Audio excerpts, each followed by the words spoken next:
또 모든 회당에서 여러 번 형벌하여 강제로 모독하는 말을 하게 하고 그들에게 대하여 심히 격분하여 외국 성에까지 가서 박해하였고 그 일로 대제사장들의 고난과 위임을 받고 다메섹으로 갔나이다.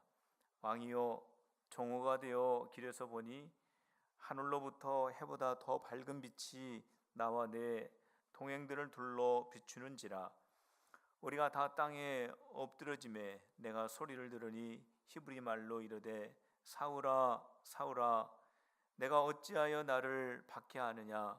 가시채를 뒷발질하기가 내게 고생이니라. 내가 대답하되 주님 누구시니이까? 주께서 이르시되 나는 내가 박해하는 예수라.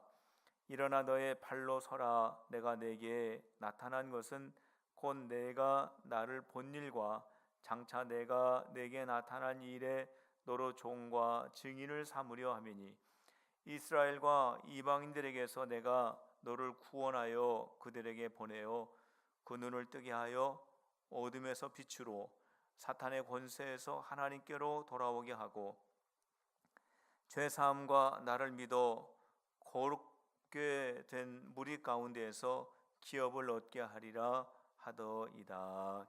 아멘.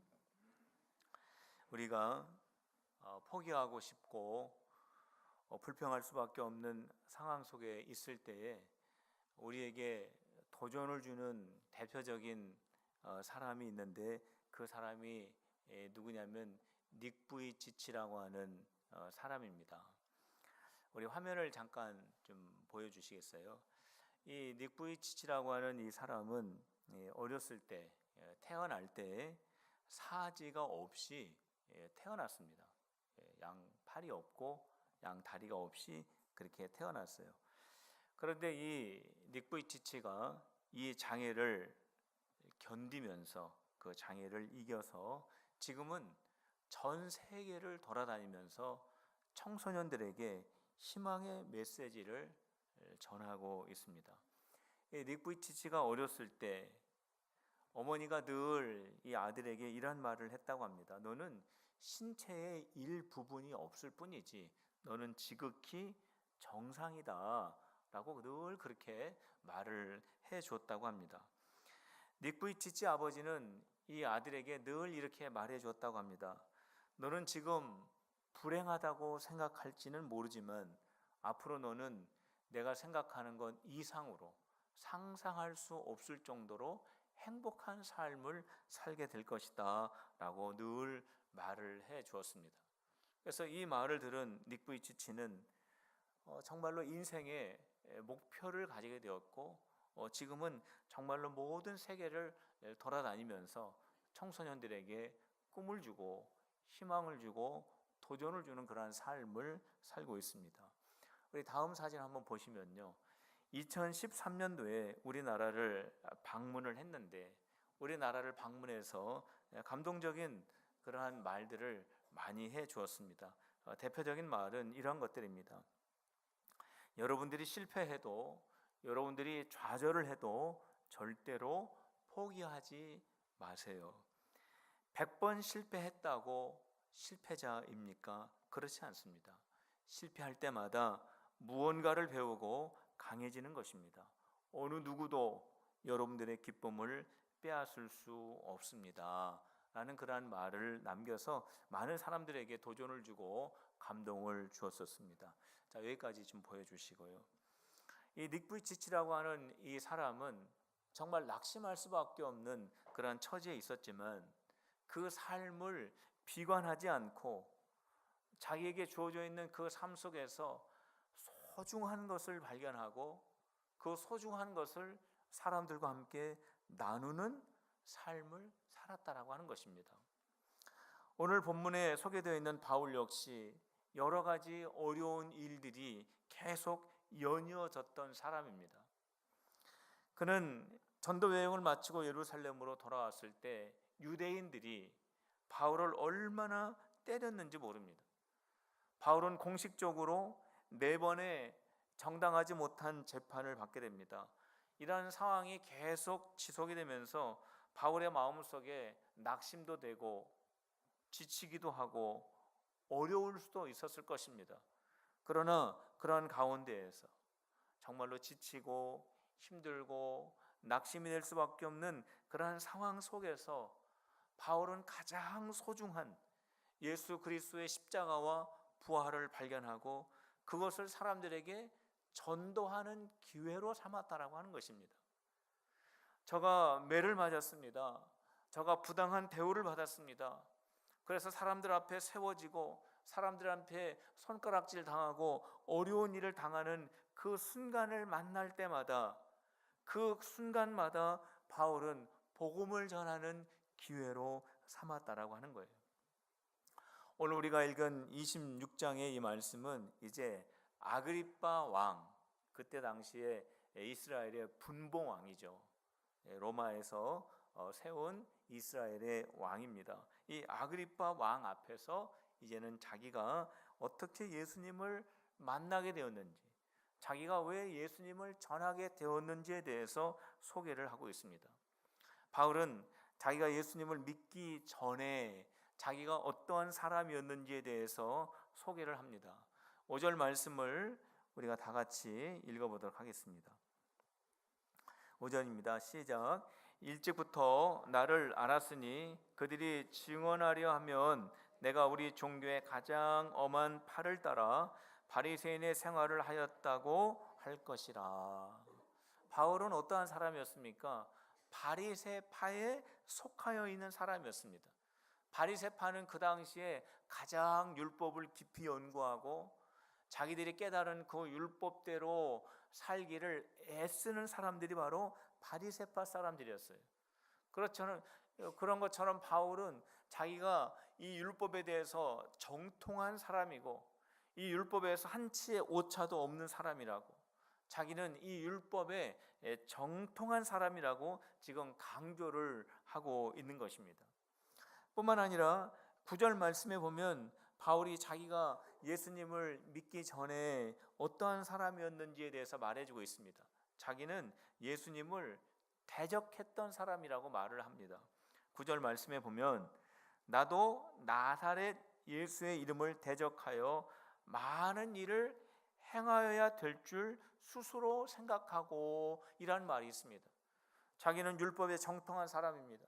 그렇기 때문에 예수라고 하는 사람이 나타났을 때 그를 대적하고 그를 믿는 사람들을 붙잡아다가 옥에 가두고 그 사람들을 죽이는 일에 앞장서는 일이 정당한 일이라고 나는 스스로 생각을 했다라고 하는 거예요.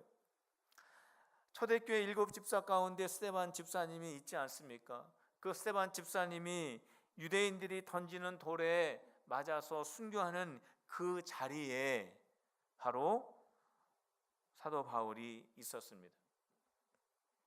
이처럼 바울은 바리새파에 속하여 있는 유대인 중에 유대인이요, 그리고 예수를 핍박하고 예수 믿는 사람들을 옥에 잡아다가 죽이는데 앞장섰던 사람이라고 자기의 과거를 이렇게 소개하고 있습니다. 복음을 전할 때마다 자기의 과거를 말합니다. 예수 믿는 사람들 앞에서도 자기의 과거를 이렇게 여과 없이 드러냅니다. 성도 여러분, 우리가 예수님을 믿기 전에 우리들은 어떤 사람이었습니까? 우리들은 우리의 생각대로 살아가지 않았습니까? 우리들은 예수님을 전혀 모르는 사람이었습니다. 우리는 하나님을 전혀 모르는 사람들이었습니다.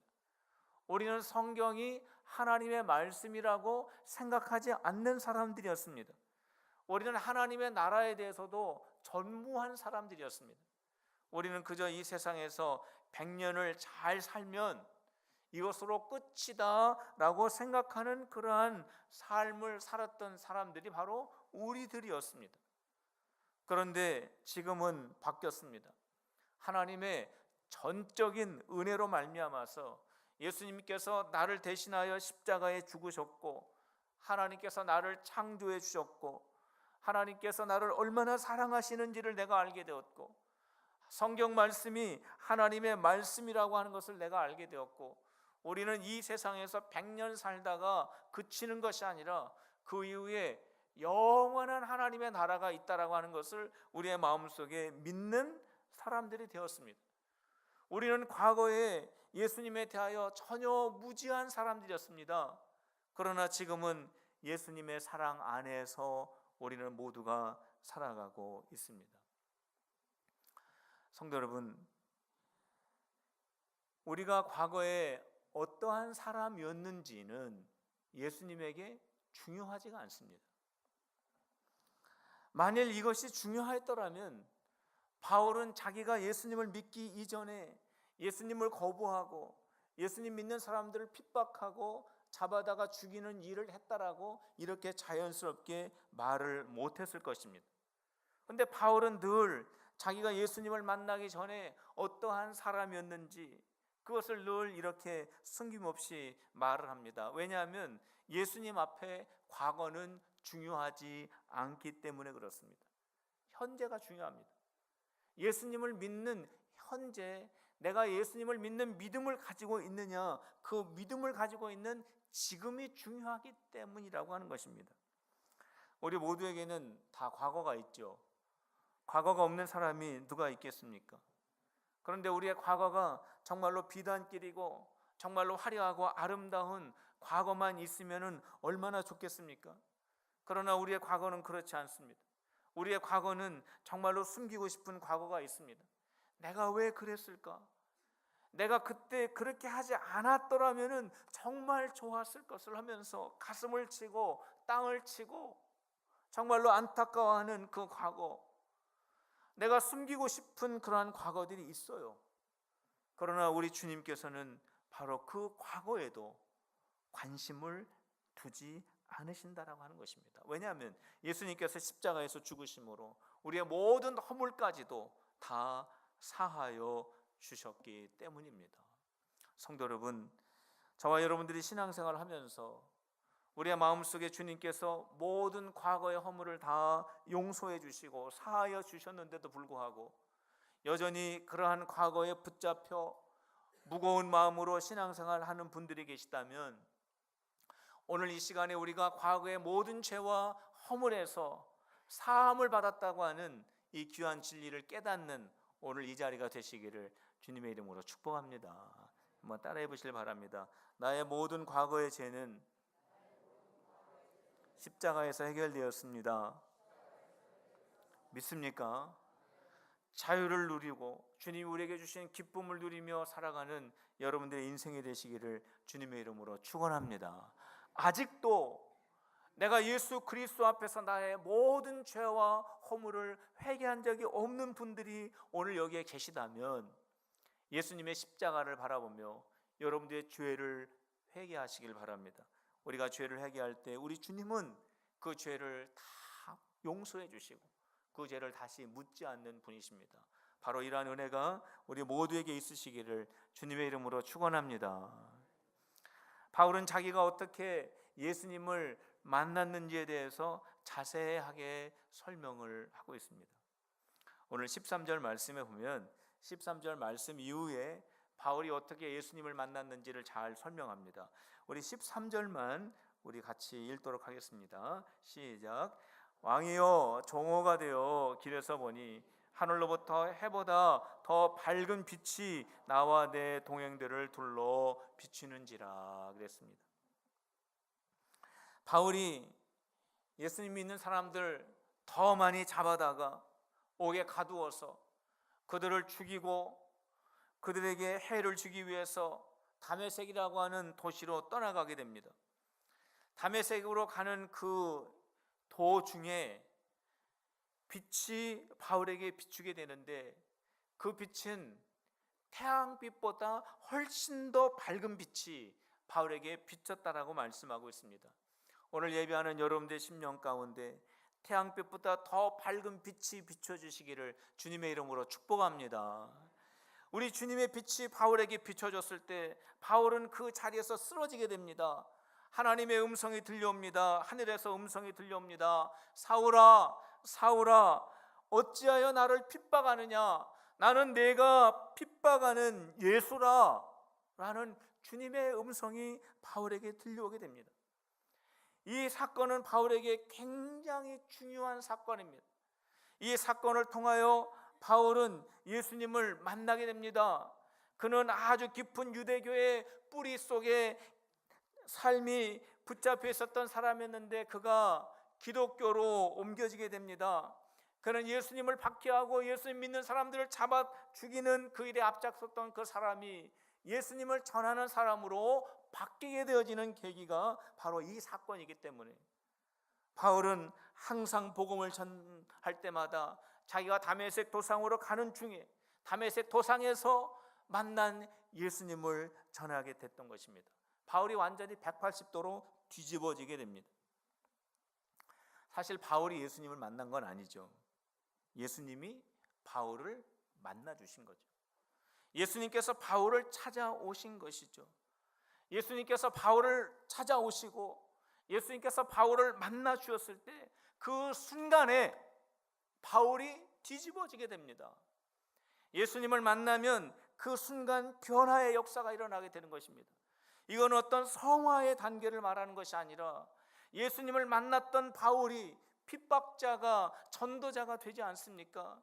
유대교에 깊이 심취했던 자가 기독교인으로 바뀌어지지 않습니까? 이러한 순간적인 변화의 역사가 일어나게 된다라고 하는 거예요.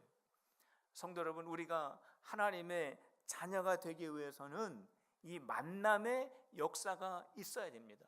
우리 모든 성도들은 이 만남의 역사가 있으시기를 주님의 이름으로 축복합니다. 우리가 하나님의 자녀로 성장하기 위해서는 예수님과 함께 늘 만나는 이 경험이 계속 유지되어야 하는 것입니다.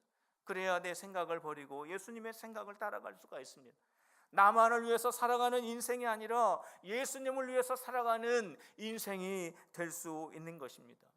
성도 여러분, 여러분들의 마음속에 아직 예수님 믿지 않는 부모님들 때문에 남편, 아내, 자녀들 때문에 마음 한편에 무거운 짐을 가지고 있는 분들이 계시지 않습니까?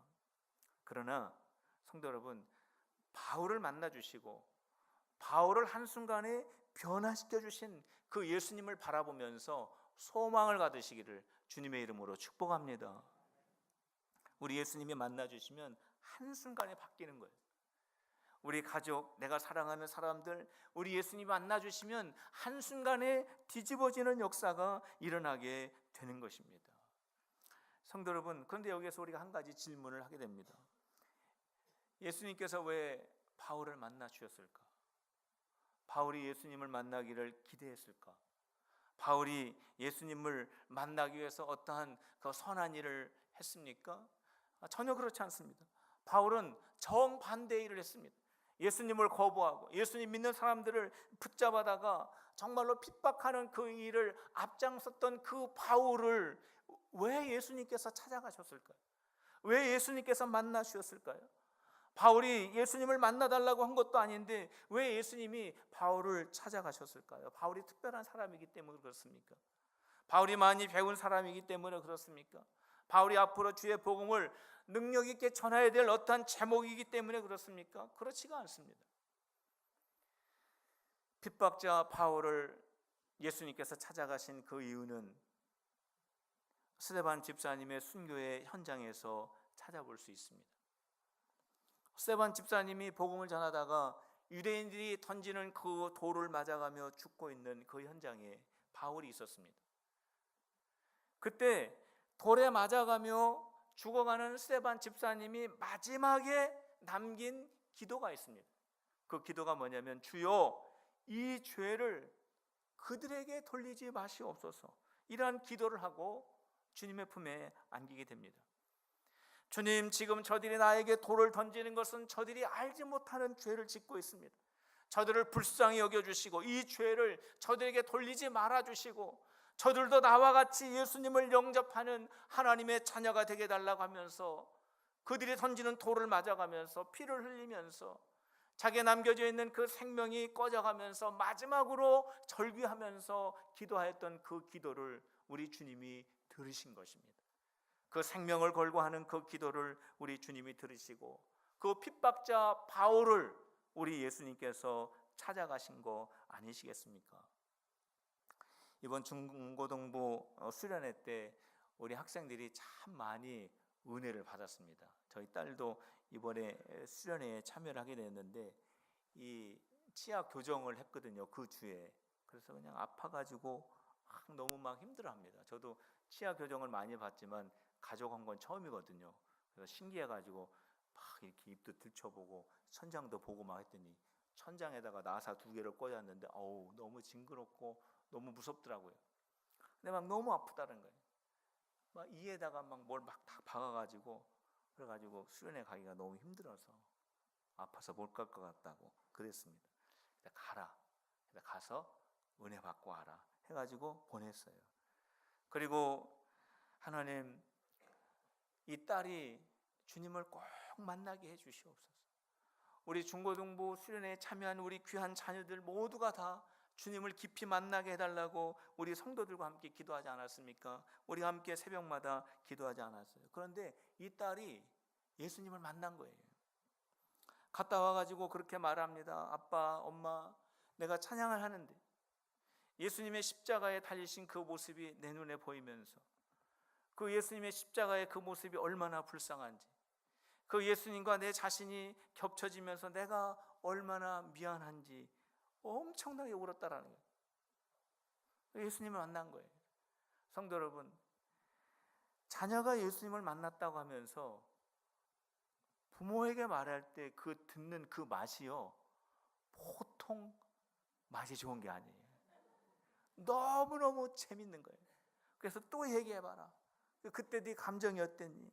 그랬더니 그만 물어보세요. 자꾸 그러니 너무너무 기쁜 거예요. 우리 딸이 예수님 만난 게 저하고 비슷해요. 저도 예수님의 십자가를 봤습니다. 예수님의 십자가를 보면서 너무나 예수님이 불쌍하다는 생각이 들었어요. 제가 예수님 앞에 너무나 미안한 생각이 들었습니다. 저는 중학교 1학년 때 예수님을 만났거든요. 근데 우리 딸은 지금 중학교 이제 3학년 올라가게 됩니다. 내가 만난 예수님 너도 비슷하게 만났구나, 예수님이 너를 만나셨구나 하면서 얼마나 기뻤는지 몰라요. 우리가 자녀를 위해서 기도할 때 우리 주님께서 우리의 부족한 기도에 응답해 주셨구나 하는 그런 마음을 가지면서 너무나 감사했습니다. 성도 여러분, 부모님을 위해서, 배우자를 위해서, 자녀들을 위해서, 친족들을 위해서 기도할 때 우리 주님께서 그 가족들을 찾아가 주시고 만나 주시고 변화시켜 주실 줄로 믿으시기를 바랍니다.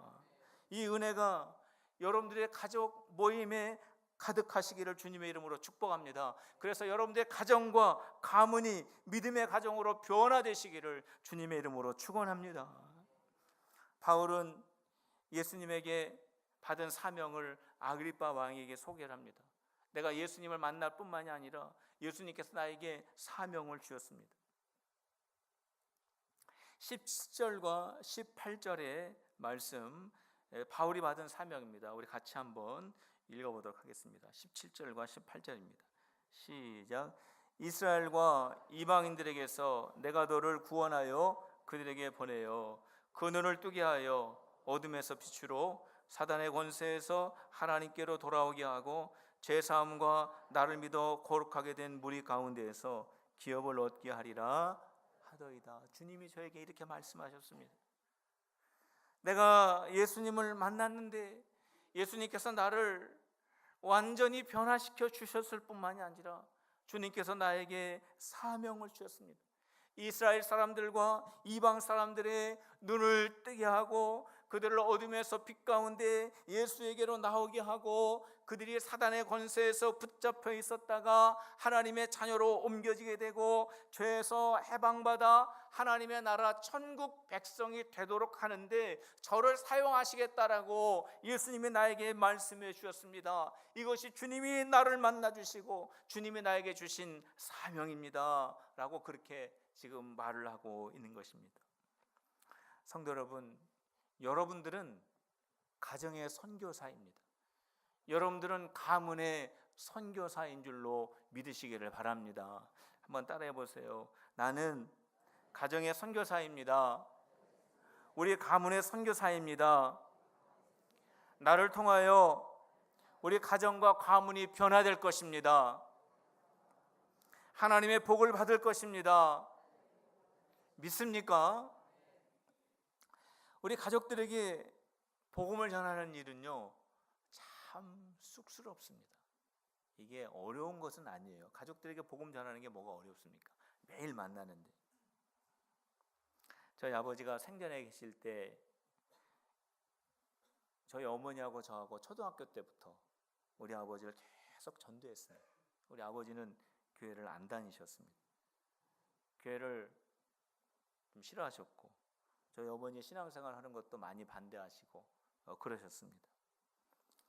근데 그래도 계속해서 전도를 했습니다. 제가 목사가 될 때까지 계속해서 전도했습니다. 그런데 전도를 하면은 굉장히 어색해져요, 분위기가.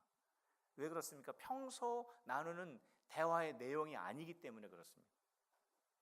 아버님은 죄인이십니다. 그때는 잘 모르니까 다짜고짜 그냥 그렇게 하는 거죠. 그러니까 얼마나 기분이 나쁘시겠어요. 그 중학생이, 고등학생이, 대학생이 만날 때마다 죄인이라고 하니까 아버지가 기분이 나쁘시죠. 근데 그 수준에서 이제 전도를 하는 거예요. 분위기가 어색해요. 전도하는 내용이 성경적인 내용이고 하다 보면 또 이 설교식으로 되고 그렇지 않습니까? 그런데 참 이상한 것은 뭐냐면 저하고 이야기를 잘 하시다가 이제 분위기를 잘 맞춰가지고 이제 분위기를 이렇게 잘 이렇게 해서 이제 예수님에 대해서 이야기를 딱 꺼내게 되면 꼭 이야기를 다른 이야기를 하십니다. 그게 바로 뭐냐면 듣기 싫다라는 거거든요. 어색하다라고 하는 거거든요. 근데 우리 아버님께서 예수님을 영접하셨어요. 제가 전도를 잘 해가지고 영접하신 게 아니에요. 우리 아버님께서 예수님을 믿으실 때 이런 말을 하셨습니다. 내 아들이 목사인데 내가 예수님 안 믿어서 되겠나? 그래서 내가 예수님 믿었다. 그런 말씀하셨습니다. 저희 아버님이 독자입니다. 4대 독자. 그래서 이 제사상을 다 차리셨거든요. 근데 어느 날 갑자기 이런 말씀을 하시면서 제사를 중단하셨어요. 어떤 말씀을 하셨겠어요? 내 아들이 목사인데 내가 제사를 드리겠나 하고 중단하셨어요. 그래서 우리 아버지가 목사 체면 세워주는구나, 우리 아버지가 나를 많이 사랑해 주시는구나, 저는 그렇게 생각했었거든요. 근데 이 말씀을 가만히 생각해 보니까 평생 동안 교회 안 다니시던 분이 네 아들 목사인데 너 그렇게 교회 안 다녀서 되겠냐 하는 그 음성이, 우리 아버지는 4대 독자로 이 제사를 안 지키면은 지킬 사람이 없어요.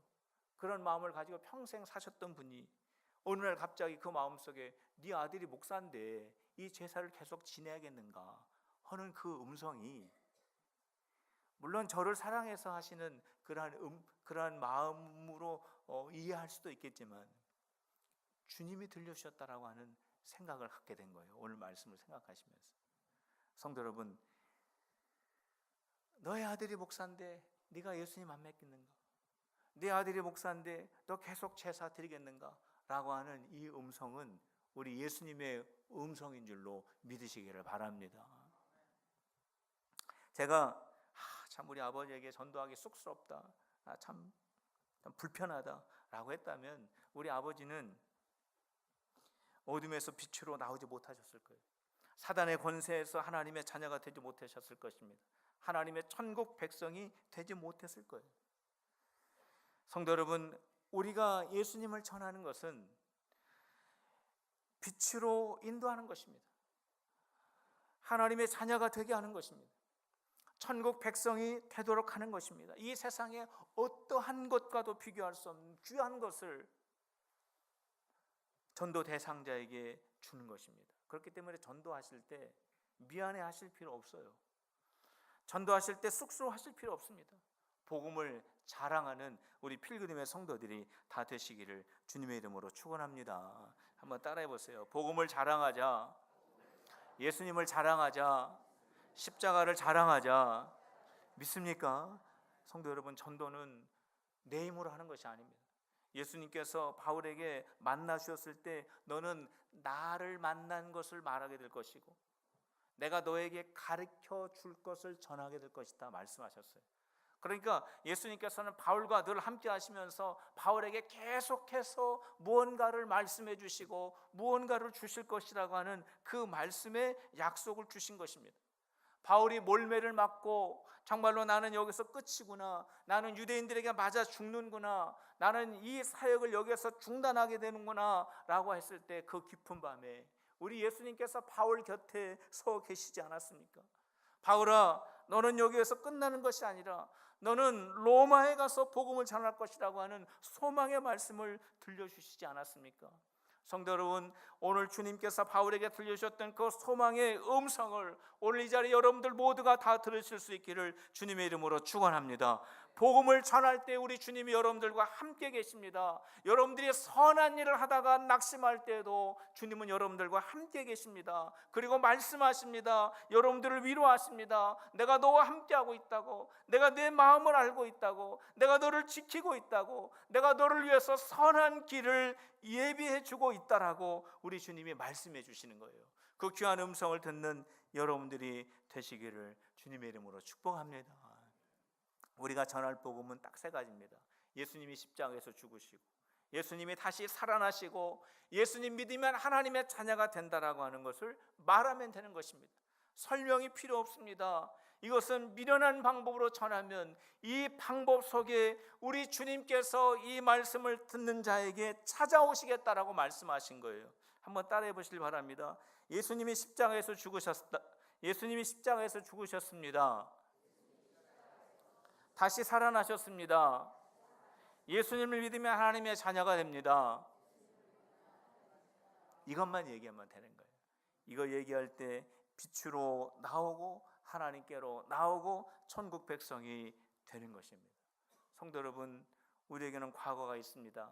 그러나 우리 주님은 과거에 관심이 없어요. 우리 주님이 만나 주시면 그 순간 변화되는 줄로 믿으시기를 바랍니다. 우리가 주의 복음 전할 때 사람들은 빛으로 나오게 되고 하나님께로 나오게 되고 천국 백성이 되는 거예요. 이것이 바로 바울이 아그리빠 왕에게 전한 복음입니다. 이 복음의 귀한 은혜가 여러분들 명절로 모이는 가정과 여러분들의 가문 속에 충만하게 넘치시기를 주님의 이름으로 축원합니다. 기도하겠습니다. 하나님 아버지, 저희들의 모든 죄가 십자가에서 소멸된 줄로 믿습니다. 저희들 안에 예수님의 영으로 가득하게 하시고 우리 필그림에 속하 있는 모든 가족들이 주님 만나는 역사가 있게 하여 주시옵소서. 생명의 빛으로 하나님의 사랑으로 하나님의 천국이 가정과 가문에 충만하게 임재하여 주시옵소서. 예수님의 이름으로 기도하옵나이다. 아멘. 우리 다 일어나셔서